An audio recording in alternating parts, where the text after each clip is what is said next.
స్తోత్రాలు తండ్రి, మంచి సమయాన్ని ఇచ్చావయ్యా, నీ స్తోత్రాలు. నీవు కన్నా బిడ్డలు, నీ బిడ్డలు నా తండ్రి ఈరోజు మందిరంలో ఉన్నాను. ఎంతో మంది నా దేవా ఈ స్థానంలో లేకుండా నా తండ్రి వారు ఎంతగానో నా తండ్రి ప్రభావ మరి యేసురాజా పనుల విషయంలో ఇంకా దేవుని తేలిన ప్రజలు వ్యతిరేకతతో అయా బంధించబడి ఉన్నారు నా దేవా, నీ స్తోత్రాలు. మీరు మాకు ఇచ్చిన విడుదలను బట్టి స్తోత్రాలు తండ్రి. నీ సన్నిధిలో ఉండటమే దీవెన, సంతోషం, ఆనందమయ్యా. పరిశుద్ధ ఆత్మదేవ మీరు మాతో ఉన్నందుకు వందనాలు. మీ యొక్క క్రమాన్ని మేము పాటిస్తున్నందుకు వందనాలు. మీరు మాకు ఇచ్చిన నియమాన్ని మేము పాటిస్తున్నందుకు వందనాలు నా తండ్రి ప్రభా. నీ కట్టడలను నీ ఆజ్ఞలను గైకొరి వారుగా ఎప్పుడు ఉండే ప్రభు మాకు దయచేయండి. ఏ మాత్రం తప్పిపోకుండా త్రుటిల్లిపోకుండా పరిశుద్ధాత్మ ప్రతి బిడ్డకు మీరు సహాయం వాక్యముతో మాట్లాడుతున్నాగా నా తండ్రి అయా మీరు నేను మాట్లాడిన తండ్రి దర్శించండి. ప్రతి బిడ్డ హృదయాన్ని కదిలించండి, బలపరచండి. ఓ నా తండ్రి ఎక్కలేక తగిన కొండను ఎక్కించిన మీకే వందనాలు తెలియజేస్తూ నజరేయుడైన యేసుక్రీస్తు నామములో ప్రార్థిస్తున్నాము తండ్రి. ఆమేన్, ఆమేన్. అయితే పరాక్రమము గల సూర్యుని వలె యెహోవా నాకు తోడై ఉన్నాడు. నన్ను హింసించువారు నన్ను గెలవక త్రుటిల్లుదురు. వారు యుక్తిగా జరుపుకొనరు కనుక బహుగా సిగ్గుపడుదురు. వారెన్నడను మరువబడని నిత్య అవమానం పొందుదురు. దేవునికి స్తోత్రం. హల్లెలూయా. పరాక్రమము గల సూర్యుని వలె యెహోవా నాకు తోడుగా ఉన్నాడు అని ఎవరు చెప్తున్నారంటే ఇర్మియా భక్తులు చెప్తున్నారు. నా పక్షాన్ని ఎవరున్నారంటే పరాక్రమము కలిగిన సూర్యుడు ఉన్నాడు. ఇర్మియాకి దేశమంతా శత్రువులే. రాజుల కానించి, అధికారుల కానించి, మనుషుల కానించి ప్రతి ఒక్కళ్ళు శత్రువులే. ఇర్మియాకి అందరూ శత్రువులే. అందరూ ఇర్మియా ఎప్పుడు పడిపోతే చూద్దామా అని ఎదురు చూస్తున్నారు. ఎప్పుడు కూలిపోతే, ఎప్పుడు తొట్టిల్లిపోతే, ఎప్పుడు పాడైపోతాడా, ఎప్పుడు నాశనం అయిపోతాడా, ఎప్పుడు హతమైపోతాడా అని ప్రతి ఒక్కరు చూసేవాళ్ళే. ఇర్మియా ఓడిపోతే సంతోషించాలని శత్రువులు చూస్తున్నారు. ఇర్మియా ఫెయిల్ అయిపోతే నవ్వుకోవాలని చెప్పి శత్రువులు ఎదురు చూస్తున్నారు. ఇర్మియా చెప్పింది అంతా కూడా అబద్ధము అని అందరి ముందు తెలిస్తే అపహసించాలని చెప్పి, హేళన చేయాలని చెప్పి ఆ కంట్రీ అంతా, దేశం అంతా ఎదురు చూస్తుంది ఇర్మియాను బట్టి. కానీ ఇర్మియా ఏమంటాడు తెలుసా? నేను ఓడిపోను. మనుషులు శత్రువులు ఒక కుటుంబం కాదు, ఒక పట్టణం అంతా, ఒక దేశం అంతా కూడా నాకు విరోధంగా ఉన్నా, నాకు అందరూ విరోధైనా సరే నేను మాత్రం ఓడిపోను, నేను మాత్రం పడిపోను, నేను మాత్రం త్రొట్టెలను, నేను మాత్రము కూలిపోను. ఎందుకంటే నా పక్షాన ఉంది పరాక్రమము కలిగిన సూర్యుడు. ఈ లోకం అంతా విరోధైనా పర్వాలేదండి, దేవుడు మనకి విరోధి కాకుండా మనము చూసుకోవాలి. అందరూ మంచిగా ఉంటే దేవుడికి విరోధంగా ఉంటే మనము వ్యర్థం, ఓడిపోయే వారంగా ఉంటాము. అయితే ఇక్కడ శత్రువులందరూ కూడా అందరికీ విరోధి అయిపోయాడు. ఇతనంటేనే గిట్టం లేదు, ఇర్మియా అంటేనే ఎవరికి ఇష్టం లేదు. ఇర్మియా ఎందుకు ఇష్టం లేదంటే ఇర్మియా మాట్లాడే మాటకి ఇష్టం లేదు. ఇర్మియా చెప్తున్న మాటని ఇష్టపడతలేదు, లైక్ చేయటం లేదు, సంతోషించటం లేదు. ఇర్మియా మాట కఠినంగా ఉంది, వాళ్ళని బాధించేటట్టుగా ఉంది. కాబట్టి ఇర్మియా ప్రసంగించడం కానీ, ప్రకటించడం కానీ, ఇర్మియా నార్మల్ వ్యక్తి కాదు. Is the profit. అతను ప్రవక్త అయి ఉన్నాడు. ప్రవక్తకి భయపడాలి కదా, ప్రవక్త ఏం చెప్పినా అది అంగీకరించాలి కదా, ఒబే అవ్వాలి కదా. కానీ ప్రవక్త పడిపోవడం వాళ్ళకి ఇష్టం, ప్రవక్త చచ్చిపోవడం వాళ్ళకి ఇష్టం, ప్రవక్త కూలిపోవడం వాళ్ళు ఇష్టపడుతున్నారండి. హల్లెలూయా. ఎందుకు అలా జరుగుతుంది? వీళ్ళు వాళ్ళ మనసులో ఏముందో ప్రవక్తకి వాళ్ళ మనసులో ఏముందో వాళ్ళందరి గురించి తెలుసు ఇర్మియాకి. అయినా వాళ్ళు నేను పడిపోవాలని చూస్తున్నారు. వాళ్ళు పడిపోతున్నారు, మీరు లేకుండా నేను చెప్తుంటే ఏం చేస్తున్నారు. కానీ నేను పడిపోను, దేవుడు నన్ను గెలిపిస్తాడు, దేవుడు నన్ను నడిపిస్తాడు. వాళ్ళందరి ముందు నేను చెప్పింది, దేవుడు చెప్పింది కరెక్ట్, ఇది నిజము అని నన్ను గెలిపించేవాడు, నా చేయి పట్టి నడిపించేవాడు, నన్ను విజయం ఇచ్చేవాడై ఉన్నాడు. ఎందుకంటే నేను ఒక్కడిని కాదు, నా పక్షాన పరాక్రమం గల శూరుడు ఈజ్ విత్ మీ. సో ఎంత మంది వ్యతిరేకంగా తిరిగి వచ్చినా, నా మీదకి వచ్చినా కూడా నేను మాత్రం గెలుస్తాను. నేను ఒంటరిని కాదు, నా పక్షాన ఉంది దేవాది దేవుడు. ఒక దేశం కాదు, ఎన్ని దేశాలు వచ్చినా no one can touch the Jeremiah. ఎవరు ఇర్మియానా ఆపలేరు, అడ్డగించలేరు. దేవుని స్తోత్రం. హల్లెలూయా. ఇర్మియా ఎవరండి? ఎందుకు దేవుడు ఇర్మియాతో మాట్లాడుతున్నాడు? ఎందుకు ఇర్మియా ప్రవక్త అయ్యాడు? ఇర్మియా తన తండ్రి హిల్కియా అనే తండ్రి తనకు పుట్టినవాడు. హిల్కియా అంటే జీవిత యెహోవాయే భాగస్వామి. హిల్కియా అనేమో ఎవరు అంటే అతను మందిరంలో ఒక పాస్టర్, యాజకుడు. అతనికి పుట్టిన కుమారుడు ఎవరు అంటే ఇర్మియా. ఇర్మియా అనగా అర్థము యెహోవాయే స్థాపించును, యెహోవాయే కట్టును అని అర్థం. ఆ పేరుకు ఇర్మియా అని అర్థం. ఇర్మియా దైవ సేవకుడిగా 40 అంటే దైవ సేవకుడు ప్రవక్తగా దేవుని వాక్యమును ప్రకటించేవాడిగా, పాస్టర్ ఏమో మందిరంలో ఉండి ప్రకటిస్తాడు, దేవునికి మనుషులకి మధ్య ఉండి. అదే ప్రవక్త అయితే దేశం బయటకు వెళ్ళి, ప్రజల్లోకి వెళ్ళి, సంఘాల్లోనికి వెళ్ళి ప్రకటించేవారు దేవుని స్తోత్రం. హల్లెలూయా. యాజకుడు కడుపున మంచి కుమారుడు ఎవరు పుట్టారండి? ఇర్మియా.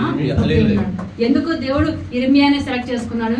అప్పుడులో ఆ దేశంలో, ఆ పట్టణంలో, ఆ యూదా పట్టణంలో, ఆ ఇజ్రాయేల్ ప్రజలు ఒక్కరు కూడా దేవుని ప్రకారంగా నడిచిన వారు కానీ, భయభక్తులు కలిగిన వారు కానీ, మాట విన్నవారు కానీ, పరిశుద్ధంగా ఉన్నవారు కానీ, దేవుని మందిరంలో ఉండి గజగజలాడుతూ స్తుతించిన వారు కానీ, విధేయులు కలిగిన వారు ఎవరు లేదు. ఒక్క యాజకుడు కుమారుడు ఇర్మియా తప్ప. అందుకే గర్భంలో ఉండగానే దేవుడు, పిండంలో ఉండగానే చూస్తూ ఉన్నాడు ఇర్మియాని. ఇర్మియా బాలుడుగా ఉన్నప్పుడు దేవుడు అంట ఎన్నుకున్నాడు. దేవుని స్తుతించు. హల్లెలూయా. మొదటిగా మనం చూస్తే చూడండి, ఇర్మియా 1వ అధ్యాయము. యెహోవాకు నాకు ప్రత్యక్షం ఇలాగ సెలవిచ్చును, గర్భంలో నేను నిన్ను రూపింపక మునిపే ఎరిగితిని, జనములకు ప్రవక్తగా నిన్ను నియమించు. అప్పుడు ఏమంటాడంటే మన ఇర్మియా గారు, అందుకు అయ్యో ప్రభువు యెహోవా, నేను బాలుడని మాట్లాడటకు నా శక్తి చాలని నేను అనగా,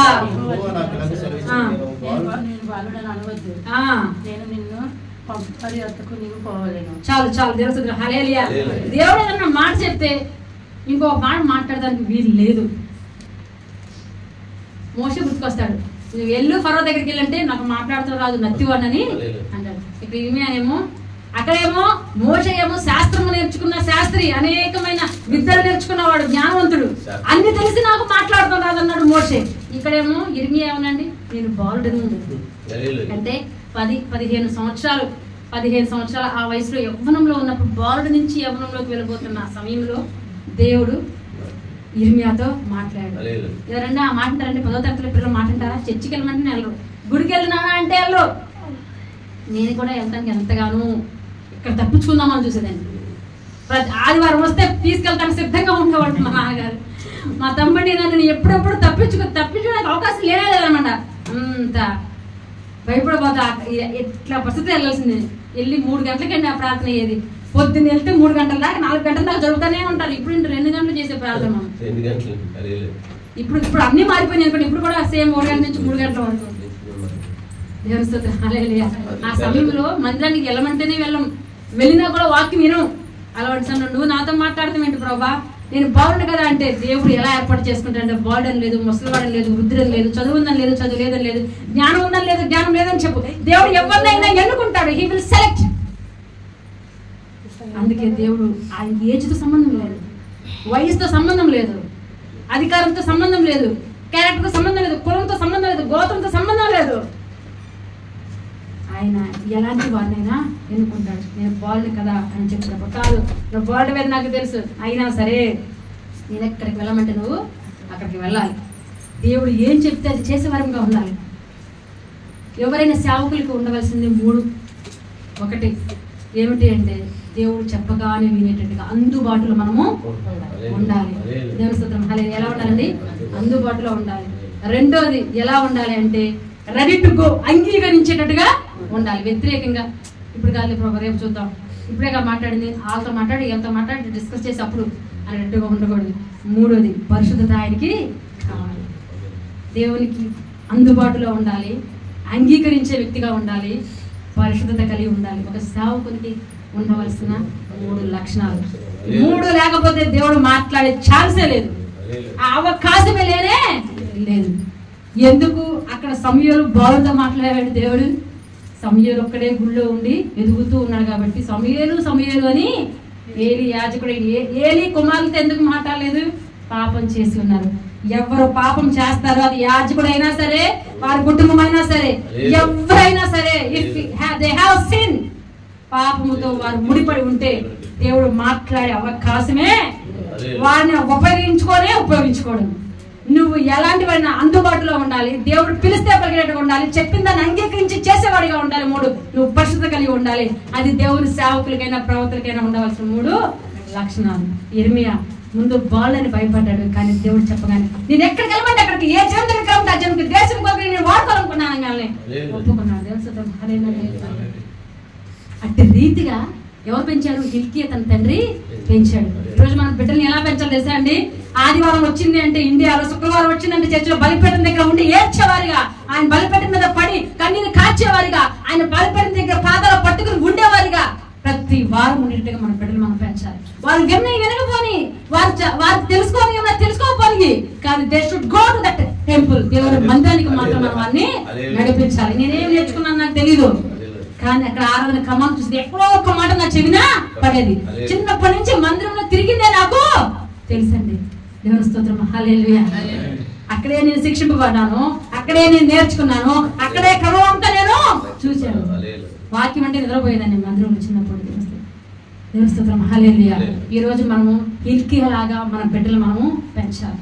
దేవుని బలిపీఠం దగ్గర ఉండేటట్టుగా మనము ఉండాలి. లేదంటే ఏలి బిడ్డలాగా మన బిడ్డలు పాడైపోతారు. నీ బిడ్డలు దేవుని పిలుపుకి అందుబాటులో ఉండాలంటే, దేవుని చేత అంగీకరించబడే బిడ్డలుగా మనం ఉండాలంటే, ఆయన కృప పొందుకునే వారముగా మన దేవుడు పరాక్రమం గల శూరుడు నీ బిడ్డల పక్షాన ఉండాలంటే నువ్వు ఎక్కడ ఉండాలి? బలిపీఠం దగ్గర ఉండాలి. బలిపీఠం దగ్గర కాకుండా ఎక్కడండి శుక్రవారం రోజు ఎక్కడో నువ్వు సంతోషంగా ఎక్కడో జలగాలు అట్లా ఆడుతూ ఉంటే, సంతోషంతో ఆనందంతో ఉంటే, ఎలా అంటే పరాక్రమం గల శూరుడు ఎలా ఉంటాడు? కూలిపోతుంది, ఓడిపోతారు, అపజయం వస్తుంది. సాతాను అపవిత్రుడు ఎదురు చూస్తూ ఉంటాడు అన్నమాట. హల్లెలూయా. వాడికి ఛాన్స్ ఇవ్వకూడదు. దేవుని స్తోత్రం, హల్లెలూయా. అందుకే ఇర్మియాని చాలా చక్కగా పెంచాడు. దేవుని స్తోత్రం. అయితే చూద్దాం. ఇర్మియా వారు ప్రేరేపించగా నేను ప్రేరేపింపబడితిని, నీ బలవంతము చేత నేను గెలిచి. దేవుడు తోడుగా ఉండడం వల్ల గెలిచాను. యెహోవా ప్రేరేపణ ద్వారా ఇర్మియా యూత్ లో ఏంటి అంటే, ఇర్మియా వయసు యూత్ కి వస్తూ ఉన్నాడండి. ఖచ్చితంగా ఇర్మియా 40 సంవత్సరాలు సేవ చేశాడు. 8 సంవత్సరాలు 40 సంవత్సరాలు దేవుని పరిచయం చేశాడు. దేవుని స్తోత్రం. ఒక్కళ్ళు కూడా రక్షింపబడలేదు, ఒక్కళ్ళు కూడా రక్షింపబడలేదు. జనాల కోసం ఎంత ఏడ్చాడు, మందిరం కోసం, ప్రజల కోసం ఎంత కన్నీరు కార్చాడు. ఇర్మియాకు ఒక పేరు ఉంది, వీపింగ్ ప్రాఫిట్. అంటే కన్నీరు కార్చే ప్రవక్త, ఏడ్చే ప్రవక్త అని. ఏడుస్తూనే ఉన్నాడు. ఎందుకు ఏడుస్తాడు తెలుసా? తన ప్రజల కోసం. వీళ్ళు నాశనం అయిపోతున్నారు, వీళ్ళు పాడైపోతారు, వీళ్ళు కూలిపోతారు. ఈ దేశంలో ఉన్నారా ఇప్పుడు? కొన్ని రోజులకి ఈ దేశంలో, ఈ భూమి మీద, ఈ గడ్డ మీద నిలబడరు. ఇప్పుడు ఉండే మందిరము, ఈ మందిరము కొన్ని రోజులకు ఉండదు. నిజము ఇర్మియాకి తెలుసు. వీరికి చెప్తున్నా వినటం లేదు. అయ్యో వీళ్ళు వినలేని స్థితిలో ఉన్నారు. చెవిటి కలిగి చేదుగా, చెవుడు కలిగిన చెవుడు కలిగి వీళ్ళు ఉన్నారు. గ్రహించని బండరాయిలాగా వాళ్ళ హృదయం ఉంది అని కన్నీరు కాలుస్తూ ఏడుస్తూ ఎంత ఎలా ఉంది తెలుసా బైబిల్లో? ఇర్మియా ఏడుస్తుంటే తన తల జలమయం అయిపోయింది, వాళ్ళంతా నీటితో నిండిపోయిందని చెప్పి వాక్యం రాయబడింది. అంతగా ఏడ్చే ప్రవక్త ఎవరండి? ఇర్మియా తన కోసము కాదు, తన ప్రజల కోసము, తన దేశం కోసము ఎంతగానో ఏడ్చిన ప్రవక్త అండి. హల్లెలూయా. ఆ ప్రవక్త ఏమన్నాడు? తను గెలిచాడు అంటానికి నిజంగా ఒకవేళ నేను నిలబడ్డా సేవలో, ఇంకెవరైనా ఉన్నా కూడా ఆ దేవుడు చెప్పినట్టుగా నిలబడాలి అంటే, వాక్యాన్ని ప్రకటించాలంటే, సేవ చేయాలి అంటే, వెళ్ళి ప్రకటించాలి అంటే అంత ఈజీ కానే కాదు. అదొక నరకం. కొన్ని సమర్పణలు ఉంటాయి. ఇర్మియా గెలవటానికి గల కారణం ఏంటి తెలుసా? మెయిన్ సమర్పణ. ఏంటండి ఆ సమర్పణ అంటే? అతను కూడా యవనస్తుడేగా. యవనంలోకి వెళుతూ ఉన్నప్పుడు ఏమనిపిస్తుంది? ఎప్పుడైనా యవన వయసు ఉన్నప్పుడు మగవాళ్ళు అయితే ఒక మంచి భార్యను పొందుకోవాలి అనుకుంటారు. ఒక అమ్మాయిని, మంచి అమ్మాయిని భార్యగా చేసుకుని, వివాహం చేసుకుని సెటిల్ అవ్వాలి అని ఆశ ఉంటుందా లేదా? కానీ దేవుడు ఏమన్నాడంటే, నీ వివాహము చేసుకోవద్దు.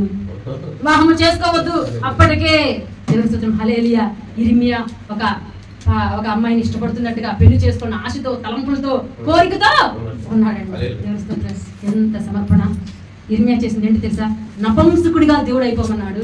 నపుంసకుడిగా అయిపోయాడు. నపుంసకుడు 3 రకాలు. ఒకటి, తల్లి గర్భంలో ఉన్నప్పుడే నపుంసులుగా ఉంటారు, తెలుసు కదా. తేడాగా నడుస్తున్నప్పుడు, మాట్లాడుతున్నప్పుడు వీళ్ళు తేడాగా ఉన్నారే అనుకుంటాం కదా. వాళ్ళు మనం తిట్టుకోకూడదు, ఏమనుకోకూడదు. దేవుని చిత్తం. దేవుడు వాళ్ళ అట్లా ఏర్పాటు చేసే వారి కోసం సాధించగా ఉండాలి. 2 మనుషులే కావాలని నపుంసకులుగా చేస్తారు. రాజకోటలో అంతఃపురంలో ఉండేటప్పుడు ఆ అందమైన కన్యకలను, రాణిలను ఇష్టపడతారేమని చెప్పి అక్కడ ఉండే వాళ్ళ అధికారులకు అందరినీ నపుంసకులుగానే పెడతారు. మనం ఎస్తేరు రాణి దగ్గర నపుంసకుడే ఉండేవాడు, అవునా కదా? అంతేకాదు, దేవుని స్తోత్రం, హల్లెలూయా. ఇంకొక వీళ్ళెవరు? నపుంసకులుగా మనుషుల ద్వారా అయిన వారు.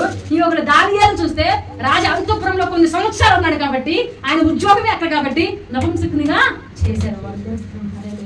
మూడోది, ఇక్కడ మనుషుల ద్వారా నపుంసకుడు చేయబడలేదు. తల్లి గర్భంలో నపుంసకుడిగా లేడు. ఇర్మియా దేవుని కొరమే నపుంసకుడిగా యవ్వనంలో ఉన్న కోరికలు, ఫీలింగ్స్ ఆపుకుని తట్టుకుని అందరిని జయించి గెలిచి రావాలంటే it's not at all easy. అదంతా పెళ్లి చేసుకున్న వాళ్ళే, భార్యని కలిగిన వారే, భర్తను కలిగిన వారే ఈ రోజున మనం వారిని ఆపలేక చీకటి పనులకు, చేస్తున్న చెడ్డ పనులకు, అనేకమైన హత్యలు, అనేకమైన ఘోరాలు, గొడవలు జరుగుతూ ఉన్నాయి ఈ సమాజంలో.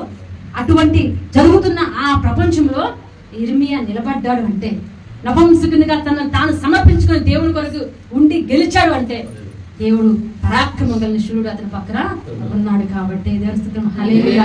అంత సమర్పణ చేస్తున్నారు కాబట్టి, సమర్పణ లేకోకుండా సేవలోనో లేకపోతే ఇంకేమన్నా రక్షణలోనో మనం నడిస్తే అది నిలబడలేదండి, కూలిపోయే ప్రకారంగా మనము ఉంటాము. దేవుని స్తుతిద్దాం. హల్లెలూయా.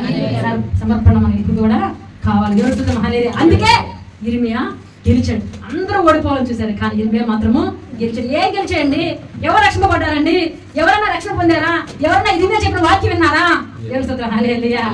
ఇర్మియా చెప్పిన మాట చెప్పినట్టుగా, యెహోవా వాక్కు ఇది అని చెప్పిన మాట చెప్పినట్టుగా జరిగింది.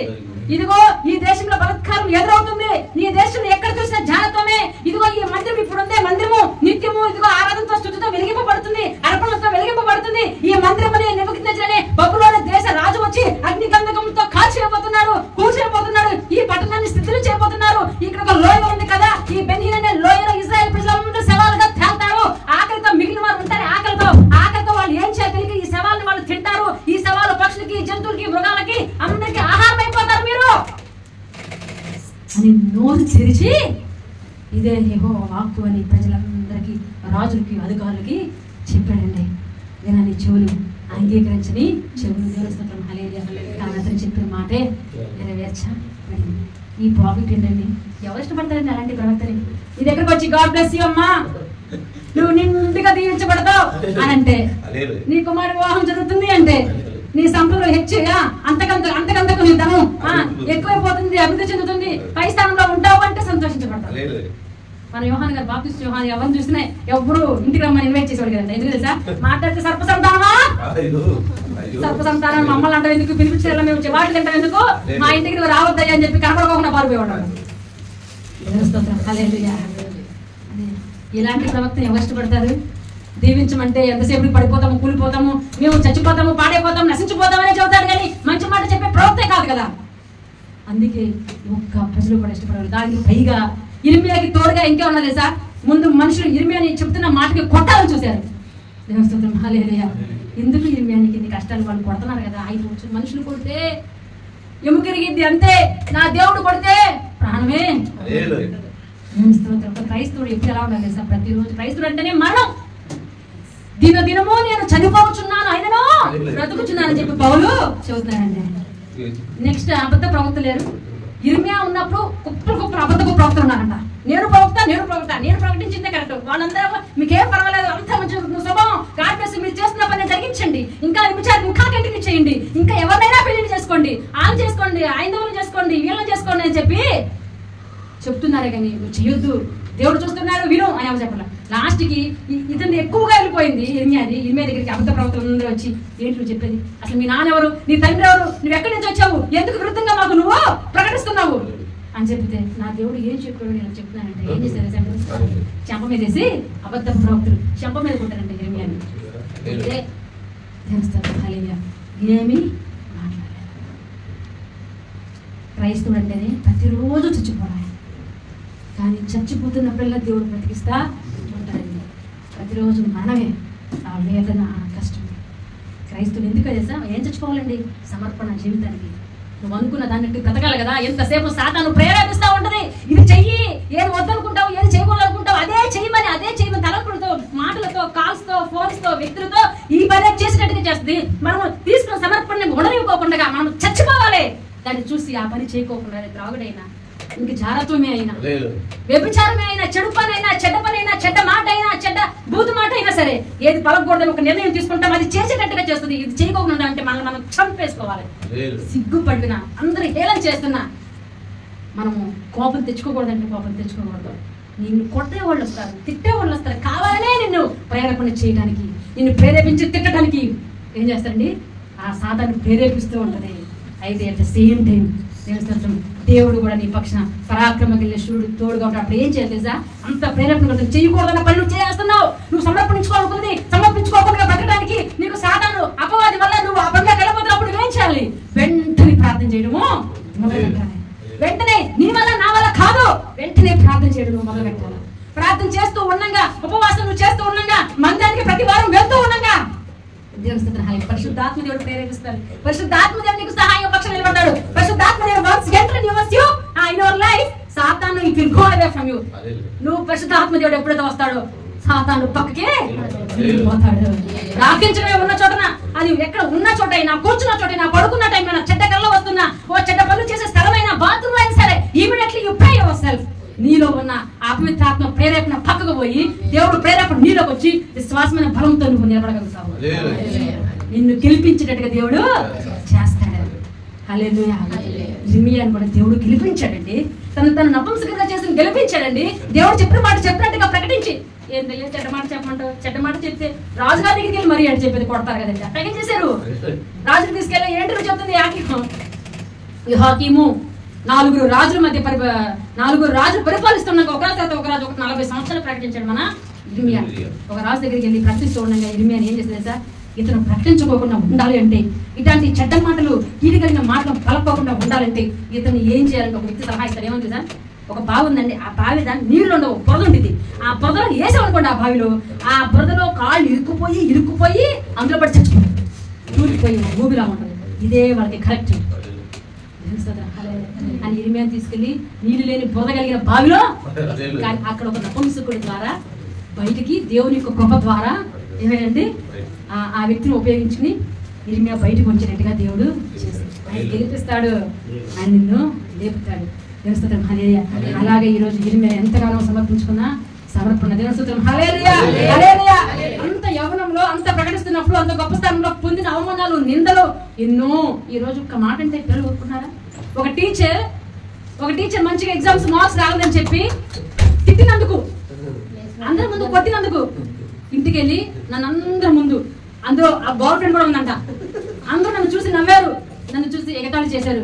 నేను తలదించుకునేటట్టు ఉన్నాను, నేను తలదించుకున్నాను, నాకు మార్కులు తక్కువ వచ్చినాయి అని చెప్పి అవమానంగా ఫీల్ అయిపోయి ఇంటికి వెళ్ళిపోయి గురేసుకున్నాను. ఒక స్టూడెంట్ చిన్న మాట 10 మంది ముందు, క్లాస్ అందరి ముందు మార్కులు తక్కువ వస్తే గద్దించరా, మాట్లాడరా, అందరూ ముందు నన్ను లేపారని ఒక దేవుని వాక్యం వచ్చిందంటే దేవస్తోత్రం హల్లెలూయా. ఎలా ఉండాలంటే అంగీకరించేటట్టుగా ఉండాలి.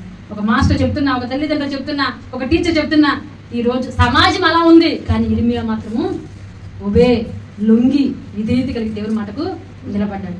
ఇన్ని చివాట్లు, ఇన్ని దెబ్బలు అవసరమా అండి? సేవ అవసరమా అండి? ప్రకటించడం ఇది వద్దు, నాకు అది వద్దు అని అనుకోవచ్చు కదా. దేవస్తోత్రం హల్లెలూయా. అలా కూడా అనుకున్నాడు. ఎప్పుడు అనుకున్నాడు? ఎలా అనుకున్నాడు? నేను చూపిస్తాను. దేవుడు మనకి మహిమ కలుగును గాక. ఇర్మియా గ్రంథము 17వ అధ్యాయం వస్తే దేని గురించి వస్తుంది? 18వ అధ్యాయం వస్తే 18వ అధ్యాయము ఒకసారి చదివితే అదంతా ఒక కొమ్మరి మట్టి గురించి.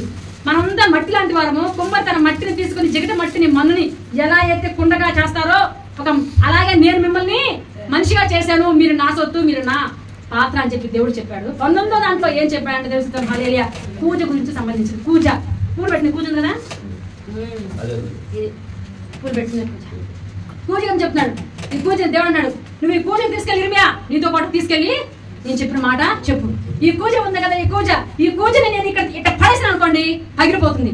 ఇది కుమ్మరి చేతిలో చేయబడిన పూజ, ఇది కట్టబడిన పూజ, ఎండిపోయిన పూజ, దీంట్లో ఫ్లవర్స్ ఉన్నాయి, దీన్ని పూజగా ఉన్న దీన్ని నేను పడేస్తే పగిలిపోతుంది. ఇది ఎలా పగిలిపోతుందో మనుషులతో నిండి ఉన్న ఈ దేశము పగిలిపోతుంది, ఈ దేశము పాడైపోతుంది, ఈ దేశ ప్రజలందరూ నాశనం అయిపోతున్నారు.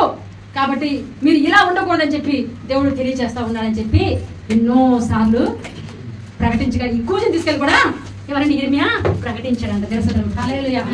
అయినా కూడా మాట వినని ప్రజలు.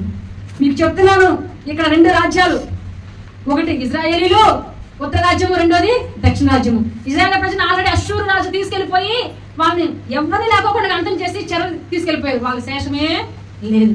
ముందే చిన్న రాజ్యం, యూదా రాజ్యం, దక్షిణ రాజ్యము. ఈ మిమ్మల్ని కూడా సరిగా మీరు జీవించకపోతే ఏమవుతుంది? వస్తున్నాడు బబులోను దేశపు నిమ్మకత్తెజలో ఎవరిని బ్రతకనివ్వడు, అందరిని చెరకి తీసుకెళ్లిపోతాడు, మిగిలిన వాడిని చంపేసి శవాలు కుప్పగా ఇవ్వబోతున్నాడు, మందిరాన్ని కూడా వదిలిపెట్టాడు. అంతేకాదు మందిరంలో ఉన్న విలువైన ఆభరణాలు దోచివేయడానికి వచ్చేస్తున్నాడు, జాగ్రత్త జాగ్రత్త జాగ్రత్త అని చెప్తుంటే నో వన్, ఎవ్వరు ఒక్కరు కూడా విన్నవారు కానీ అంగీకరించిన వారు కానీ ఓబే చేసిన వారు కానీ లేరండి. దేవుని స్తోత్రం హల్లెలూయా. నిజంగా చెప్తున్నాను, ఈ వాక్యం చదువుతున్నప్పుడు ఒక మాట నాతాను, దేవుని స్తోత్రం హల్లెలూయా, దావీ దగ్గరికి వచ్చినప్పుడు నాతాను ప్రవక్త ఎంత చక్కగా, నువ్వు తప్పు చేస్తున్నావు, నీకు 99 ఇన్ని గొర్రెలు ఉండి ఒక్క గొర్రె తప్పిపోతే నువ్వు తట్టుకోలేవే, పక్కన వారి భార్యను తీసుకొచ్చి నువ్వు ఈ రోజు ఉండటం తప్పు కదా, వాళ్ళకి ఒకే ఒక గొర్రె ఉంది, ఆ గొర్రెను కూడా చంపేసి నువ్వు తన భార్యను తీసుకొచ్చి నువ్వు ఇలా చేయటం తప్పేగా అని బెత్షెబాతో ఒక ప్రవక్త చెప్పినప్పుడు దావీదు కృంగిపోయి పశ్చాత్తాపడయ్యా, నేను తప్పు చేశాను అని ఒప్పుకున్నాను ఒక ప్రవక్త చెప్పినప్పుడు. కానీ ఇక్కడ ఎవరు పశ్చాత్తాప హృదయం కానీ అంగీకరించిన వారు కానీ ఎవరు లేరండి. దేవుని స్తోత్రం హల్లెలూయా. దేవుని మాట వినలేని హృదయాలు, అంగీకరించని కఠినమైన హృదయంతో ఉన్న దేవుని స్తోత్రం హల్లెలూయా హల్లెలూయా. ఏమన్నారంటే, ఎందుకు ఇంత సేవ చేసి ఇంత పరిచయం చేసి ఎవరన్నా రక్షణ పొందారు, ఎవరన్నా ఓకే అన్నారు, సరే మేము ఇట్లా జీవిస్తా ఉన్నారు, ఒక్కళ్ళు కూడా నేను ఆయన పేరు ఎత్తను ప్రభా, నీ పేరు ఎత్తను ఉచ్చరించను ప్రకటించను అని అనుకున్నాడు.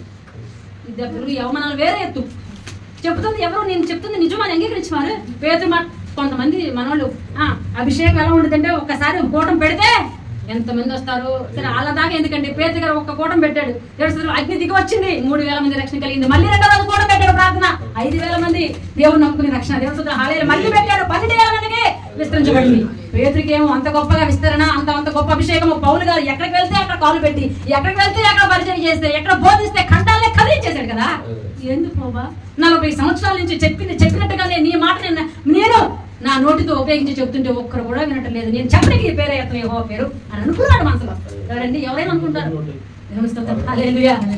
ఎంతగా ఏడ్చినా నేను కన్నీరు ఖర్చు ఉపయోగం లేకుండా పోతుంది అని అనుకున్నాడు. అనుకుని నేను చెప్పకూడదు, నేను ప్రకటించకూడదు అని డిసైడ్ అయిపోయాడు. కానీ ఏముందండి, ఒక్కొక్కసారి అమ్మండి, నా ఎముకలోనే మూడిపడి ఉన్నట్టున్నది, నేను ఏడ్చి విసిగి ఉన్నాను, చెప్పక ఉండలేకపోయాను. నేను ఒకసారి ఏదన్నా నాకు సంఘంలో ఏదైనా జరిగింది అనుకోండి, ప్రేరేపణ ఎవరు చెప్పకూడదు అనుకుంటా, నా మనసు బాధ అనిపించి ఏదో జరిగింది చెప్పకూడదు, ఈ మాట మొత్తం ప్రసంగంలో రాకూడదు, దీని గురించి ఎత్తకూడదు అనుకుంటానండి. ప్రసంగం అయిపోయిన తర్వాత నేను చెప్పకూడదు అనుకుంటాను, అది చెప్పేసి వెళ్తాను, దాని తర్వాత నేను ఎంత తిట్టుకుంటాను ప్రభా, ఈ మాటే మాట్లాడకూడదు అనుకుంటాను, దీని గురించి నా కోసమే చెప్పావు అనుకుంటారు, నేను ఏదో చేయట్లేదనే చెప్పాను అనుకుంటారు, ఇది ఎత్తకూడదని అనుకుంటాను ప్రభా, నువ్వు ఎందుకు ప్రభా నన్ను ఓడితే చెప్పిస్తావు. మనం చెప్పకూడదు అనుకుంటాం అంటారు, చెప్పించేది ఈయన ఇర్మియా మాట్లాడకూడదు అనుకున్నాడు. కానీ లోపల ఉన్న పరిశుద్ధాత్మ దేవుని ప్రేరేపణ ద్వారా అగ్ని వచ్చి చంపేస్తున్నట్టుగా, అగ్ని పుడుతున్నట్టు నోటి నుంచి మాట వచ్చి మామూలుగా మాట్లాడదాం అనుకున్నాడు. ఆ రోజు ఇంకా గట్టిగా మాట్లాడుతున్నాడు. That is the power of the spirit. కాబట్టి ఎంత ఎక్స్పీరియన్స్ తో ఇర్మియా ఎంత బాధతో దుఃఖంతో చెప్పిన ఎవరు విననొల్లని ప్రజలతో ఉన్నారు. దేవుడు చెప్పినట్టుగానే ఆ దేశం నిపుణులు వచ్చి బబులోను తీసుకువచ్చారుగా వెళ్ళిపోయారు. దేవుని స్తోత్రం హల్లెలూయా. కాబట్టి ఈరోజు మనం ఎలా ఉండాలండి, కనీసం ఇది వాళ్ళకి ఎంత సమయం ఇచ్చాడు తెలుసా, 136 సంవత్సరాలు. 136 సంవత్సరాలు వాళ్ళకి ఒక ప్రవక్త, అందరికన్నా పెద్ద ప్రవక్త ఇర్మియా. ఇర్మియా పెద్ద ప్రవక్త. యెషయా చెప్పాడు, హెజ్కేల్ చెప్పాడు, లాస్ట్ చెప్పాడు, హబక్కూ కూడా ప్రతి ప్రవక్త చెప్తూనే ఉన్నారు, వినలేదు. చివరికి వాళ్ళందరూ చెరువునికి వెళ్ళిపోయిన ప్రజలుగా ఉన్నారండి. ఈరోజు దేవుడు నీకు నాకు కూడా చెప్తున్నాడు. దేవుని మాట వాక్యంతో మనం చెప్తా ఉంటాడు. తెలుసు మన ఒక వ్యక్తి ఈ రోజు ఎవరి గురించి వాక్యం చెప్పారు నాకు తెలుసండి, అంత దేవుడు హల్లెలూయా. అయ్యో ఒక మాట వస్తే అది ఆ వ్యక్తి గురించి ఎందుకు అనుకున్నారండి? నో, అట్లా కానే కాదు. దేవుడు ఏ మాట చెప్పాలనుకుంటే ఆ మాట అక్కడికి వెళ్తూ ఉంది. దేవుడు నా మనకి మహిమ కలిగి కాక. ఇదేం నెల? 6 నెల అంటే 6 నెల 6 తారీఖు దేవుని స్తోత్రం హల్లెలూయా. సగం సంవత్సరం అయిపోయింది, సగం సంవత్సరం ఇంకా సగం సంవత్సరం ఉంది.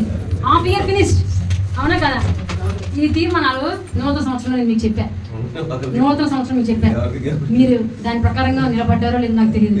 ఒక గొప్ప జీవితము, ఒక గొప్ప ఆశీర్వాదము, ఒక గొప్ప దేవునితో నింపబడాలంటే ఈ తీర్మానాలు మీరు ఫాలో అవ్వాలండి.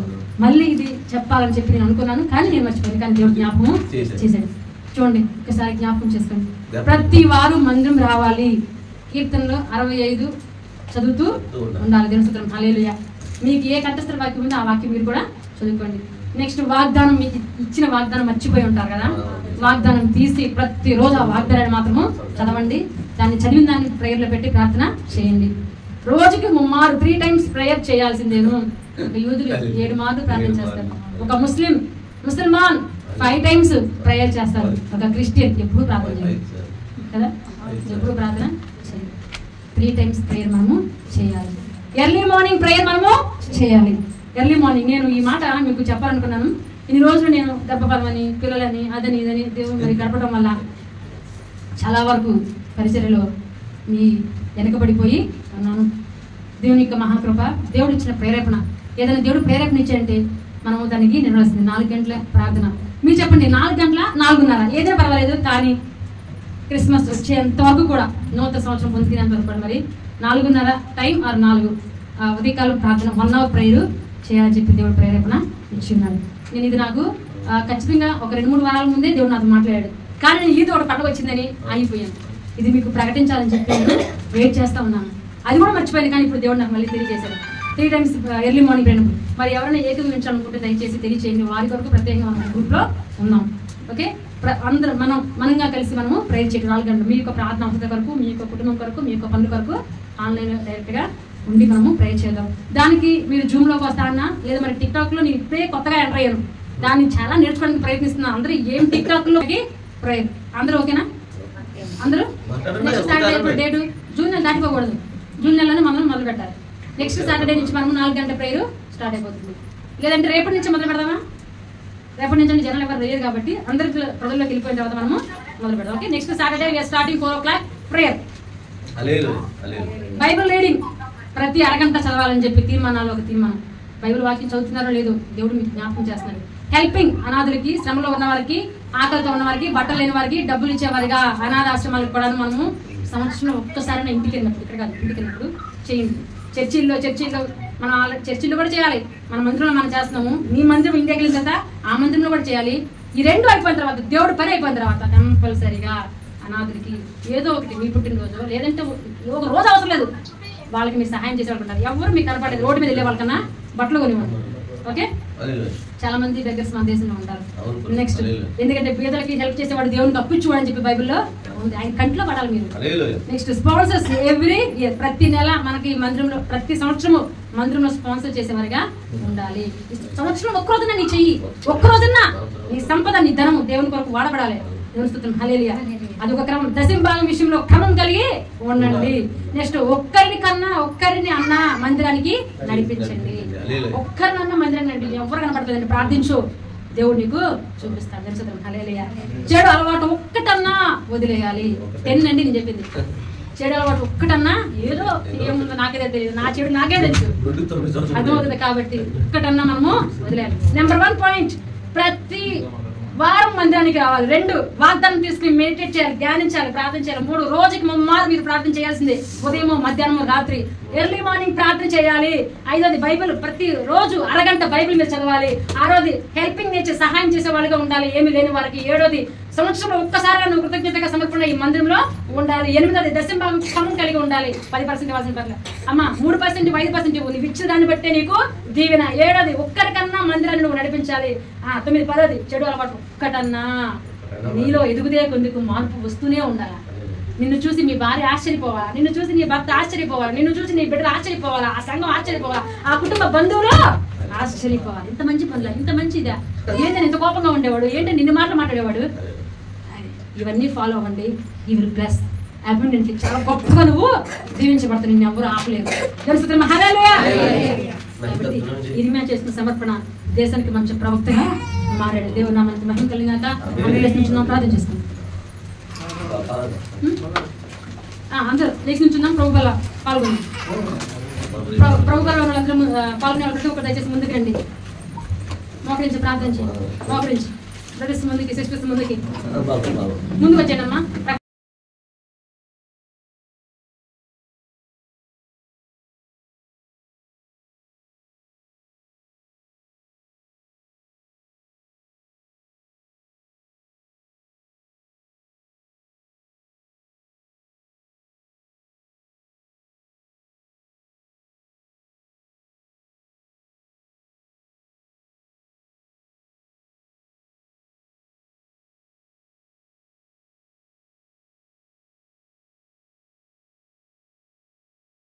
గొప్పనే దేవుడు నిన్ను నిలబెడతాడు. నువ్వు చేసే ప్రార్థన నిన్ను నిలబెడతాడు, నిన్ను గెలిపించినట్టుగా చేస్తాడు.